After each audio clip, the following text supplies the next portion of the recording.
የመጀመሪያው ስለ ጾም ማወቅ ያለባችሁ ነገር ቢኖር ጾም ከምግብ ጋር የሚገናኝ ነገር ብቻ አይደለም። ብዙ ሰዎች ጾምን የሚያያይዙት ከመብላትና ካለመብላት ጋር ነው። እንደዛ አይደለም። ጾም የሚገናኘው ይልቁንስ ከምክንያትና ከትኩረት ጋር ነው። ማለትም አንድ ሰው መጾም ያለበት ትኩረትን ለመሰብሰብ ነው፣ ወይም ደግሞ መንፈሳዊ ትኩረት ለማግኘት ነው።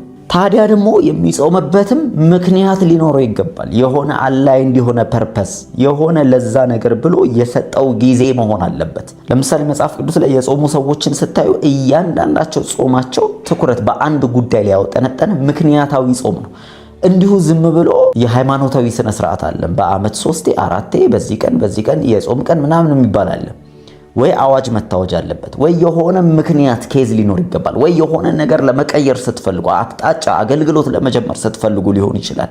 እስቲ አስተውሉ። መጽሐፍ ቅዱስ ላይ እያንዳንዳቸው ሰዎች የጾሙበት ምክንያት እንዳለ አስተውላችኋል? ለምሳሌ የነነዌ ሰዎች ከነቢዩ ዮናስ መልእክት ተነስተው በእግዚአብሔር ፊት ምህረትን ለማግኘት ነው የጾሙት። ዳንኤል የ70 ዓመተ ምህረቱ ትንቢት ፍጻሜ ማግኘት ስላለበት በእግዚአብሔር ፊት አንድን መረዳት ለማግኘት ነው የጾመው። አስቴር በህዝቦቿ መካከል የታወጀውን አዋጅ እንዲገለበጥ ለ3 ቀን ጾም ጸሎት ጠርታ ይሄንን ምክንያት አድርገው ሲጸልዩ እናያለን።